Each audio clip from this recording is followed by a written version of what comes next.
사랑하는 고등부 여러분, 돈과 명예와 권력을 가진 사람의 최후는 무엇일까요? 바로 죽음입니다. 죽음 앞에선 모든 사람이 평등합니다. 갖고 있던 부와 명예와 권력을 가지고 갈 수 없습니다.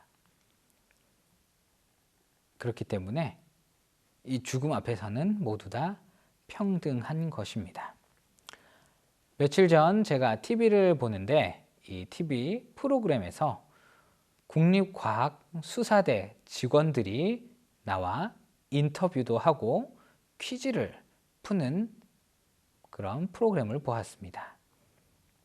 그러던 중 이 국립과학수사대의 부검을 하는 법의관이 항상 죽은 사람들을 자주 마주하게 되는데 그러면서 죽음에 대해 생각을 한다고 이야기하였습니다. 이 법의관이 한 내용을 말씀을 드리면 생각보다 많은 사람들은 다양한 이유로 많이 죽고 그 죽음을 보면 허무하다라고 이야기했습니다. 많은 사람들이 다양한 이유로 죽게 되고 그렇게 죽은 사람들의 모습을 보면 허무하다라는 것입니다. 죽음 앞에서는 누구나 피해갈 수 없다라는 것입니다. 누구나 태어나면 죽게 되는데 갖고 있는 권력도 돈도 명예도 소용이 없다라는 것입니다. 오늘 본문을 보니 이렇게 돈과 명예와 권력을 가졌던 인물이 나옵니다. 그런 그가 단 한 가지를 얻기 위해 예수님을 찾아옵니다.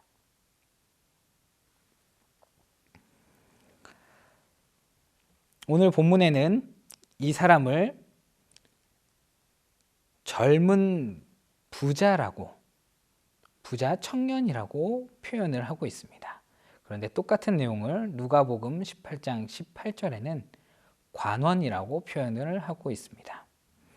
이 관원이라는 표현은 당시 유대인들의 관리 또는 로마 정부의 관리를 관원이라고 표현했습니다.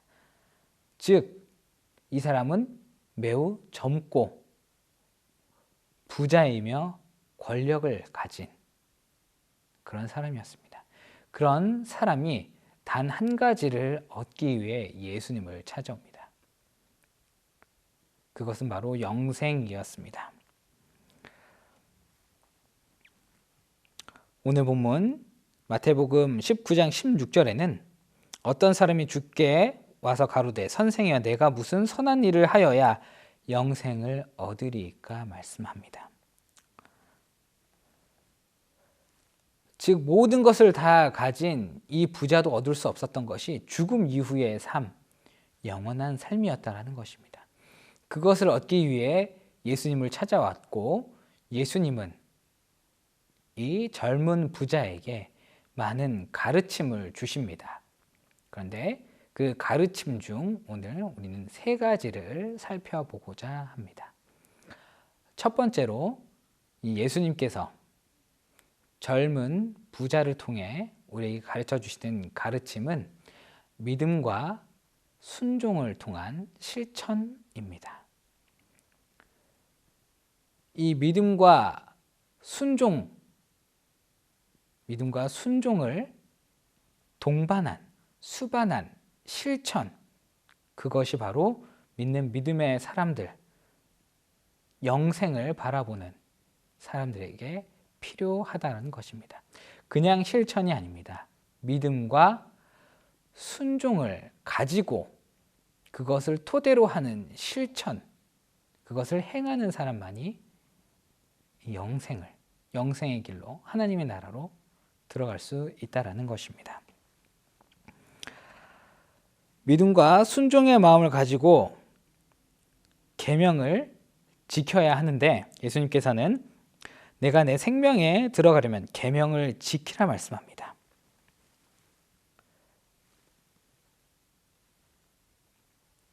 오늘 본문 마태복음 19장 17절 하반절에는 내가 생명에 들어가려면 계명을 지키라 말씀을 합니다. 생명에 들어가려면 계명을 지키라.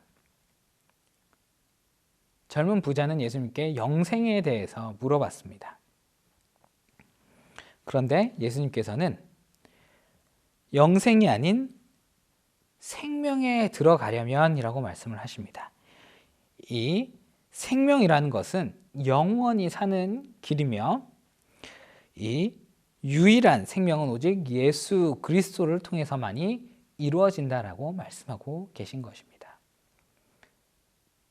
생명의 길, 영원히 사는 길은 오직 예수 그리스도를 통해서만이 우리가 들어갈 수 있는 길이고, 그리고 그 믿음을 통해서 계명을 지켜야 한다라는 것입니다. 계명을 지킨다라는 것은 하나님의 말씀에 대한 순종입니다. 그리고 지킨다는 것은 단순히 지식적으로 아는 것이 아니라 행함이 이루어지는 것이 바로 지킨다라는 것입니다. 행동의 표현인 것입니다.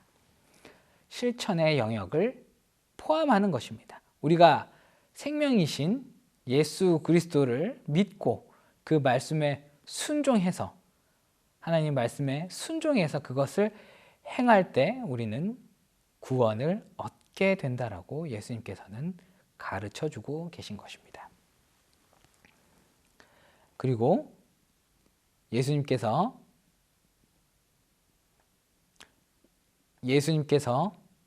이 젊은 부자를 통해서 가르쳐 주시는 가르침 두 번째는 도덕적 정직입니다. 예수님의 이 생명의 길로 들어가는 계명을 지키는 것을 이해하지 못한 이 젊은 부자는 예수님께 여쭈어 봅니다. 예수님, 제가 어떤 계명을 더 지키면 되겠습니까? 제가 어떤 계명을 더 지키면 영생을 얻을 수 있겠습니까? 라고 물어본 것입니다. 이때 예수님께서는 말씀하시기를 살인하지 말라, 간음하지 말라, 도적질하지 말라, 거짓 증거하지 말라, 내 부모를 공경하라, 내 이웃을 내 몸과 같이 사랑하라 하신 것이니라 말씀합니다. 즉 하나님께서 모세에게 말씀하신 10계명 중 5계명에서 마지막 10계명까지의 말씀을 지키라 말씀하시는 것입니다. 이는 예수님께서 1에서 4계명인 하나님에 대한 사랑을 무시하거나 그것보다 5에서 10계명이 더 중요하기 때문에 그것을 강조하셔서 지키라고 말씀하는 것이 아닙니다. 그 당시에 유대 지도자들은 하나님의 말씀을 지키는 것보다, 말씀에 순종하는 것보다 형식적인 것을 중요하게 여겼습니다. 그래서 하나님 앞에 형식적으로 예배하는 것, 하나님을 형식적으로 가르치는 것을 집중하였습니다. 그러다 보니 하나님께서 말씀하신 10가지 계명 중 1에서 4계명만 강조되었고 나머지 5에서 10계명인 이웃에 대한 사랑은 많이 가르쳐지지 않고 있었던 것입니다. 하나님의 계명은 다 지켜야 하는 것입니다. 어떤 것만 지키고 어떤 것은 지키지 않아도 되는 것이 아닙니다. 그렇기에 당연시 되었던 하나님에 대한 사랑인 1에서 4계명까지의 말씀, 그것도 지키면서 또한 5에서 10계명, 5계명에서부터 마지막 10계명까지도 지켜야 한다라고 예수님께서는 말씀하고 계신 것입니다. 이 예수님께서 5계명에서 10계명을 지키라는 이 말씀은 도덕적으로 정직해야 된다라는 의미입니다. 당시 하나님께만 드려지는 형식뿐만 아니고 믿음의 사람이라면, 기독교인이라면, 예수 그리스도를 닮아가기 위한, 예수님을 따르기 위한 사람이라면 도덕적으로 정직해야 한다고 예수님께서는 말씀하고 계신 것입니다. 이 1에서 1계명에서 4계명이 기독교의 뿌리가 되는 계명이지만 그 계명만 지키고 왜 5계명에서 10계명이 실천되지 않는다면 그것은 우리가 하나님 말씀에 온전한 순종을 하지 않는다라는 의미인 것입니다. 우리가 하나님의 말씀에 순종하는 사람들이라면 당연히 하나님께서 말씀하신 계명을 실천해야 하는 것입니다. 그 실천이 바로 도덕적 정직과 이어지는 직결되는 것이 바로 예수님의 가르침인 것입니다. 그런데 이 정직하라고 말씀하시는 것이 단순히 잠시 잠깐 순간만 지키는 것이 아닙니다. 과거에 했기 때문에 그걸로 끝나는 것이 아니고 지금도 앞으로도 계속되어서 지속적으로 하나님 앞에 갈 때까지 행해져야 하는 것이 바로 도덕적 정직이라고 예수님은 말씀하고 계신 것입니다.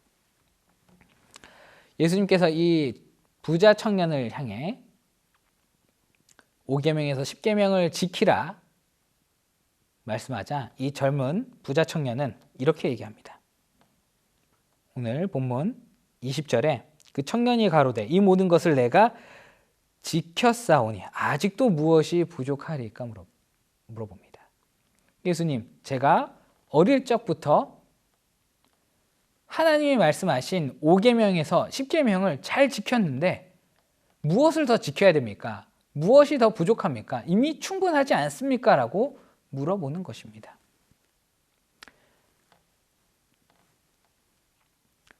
그의 모습을 예수님께서는 화내지 않으셨습니다. 똑같은 내용을 다루고 있는 마가복음 10장 21절에는 예수께서 그를 보시고 사랑하사라고 표현하고 있습니다. 그가 과거에 했던 행동이 정직이 하나님 앞에 순종이 바르고 잘 되었다라는 것입니다. 그가 하나님 앞에서 바르게 살고자 노력하였고 순종하는 삶을 살려고 노력하였고 계명을 지키려 노력했다라는 것입니다. 그러나 그것에서 끝나는 것이 아니라 지속되어야 된다고 말씀하고 있는 것입니다. 오늘 본문 21절에는 예수님께서 부자 청년을 향해 말씀하십니다. 예수께서 가라사대 네가 온전하다고 할진대 가서 내 소유를 팔아 가난한 자들을 주라. 네가 지금 이미 충분히 도덕적으로 정직하다고 이야기를 하였는데 그렇다면 그 정직을 그 계명을 지금 가서 실천하라. 예수님께서는 그렇게 말씀하고 계신 것입니다. 과거에 도덕적 정직을 지켜왔지만 하나님 앞에 계명을 지키기 위해 말씀에 순종하기 위해 살아왔지만 그것에서 끝나는 것이 아니고 지금 그 계명을 행하라, 지키라 말씀하고 계신 것입니다. 우리는 생각을 합니다. 과거에 하나님 앞에 예배 열심히 드렸으니까 부모님 말씀에 순종했으니까 목사님, 전도사님 말씀을 귀담아 들었으니까 그러면 충분하지 않을까? 그것이 아니라는 것입니다. 과거에서 끝나는 것이 아니고 지속적으로 현재와 미래에도 우리는 하나님 앞에 정직하게 믿음의 순종함으로 하나님 말씀의 계명을 지켜 살아가야 된다라고 우리에게 가르쳐주고 계신 것입니다. 그리고 마지막으로 예수님께서는 이 부자 청년을 통해서 우리에게 예수님의 지도와 통치, 즉 하나님의 주인 되심을 인정하라 가르치고 계십니다. 오늘 본문 21절 하반절에는 와서 나를 조치라 하시니래 말씀하십니다. 예수님께서는 이 부자 청년을 향해 네 가진 모든 것을 가난한 사람들에게 다 나눠준 후에 도덕적 정직을 지킨 그 후에 와서 나를 따르라 말씀하신다는 것입니다. 이 조치라라는 것은 단순히 나를 그냥 따라오라 라는 것이 아닙니다. 단순히 나와 동행하라는 것이 아닙니다. 예수님을 섬기라라는 것입니다. 하나님과 동행하며 예수님의 삶을 보고 배우고 닮아가고, 그리고 예수님의 왕되심, 하나님이 우리의 삶의 주인 되심을 인정하고 그분의 통치를 받들라는 것입니다.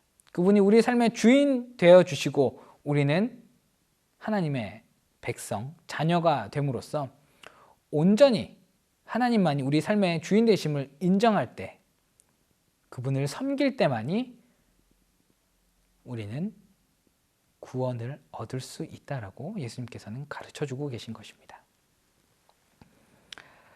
이 섬긴다라는 것의 의미가 무엇입니까?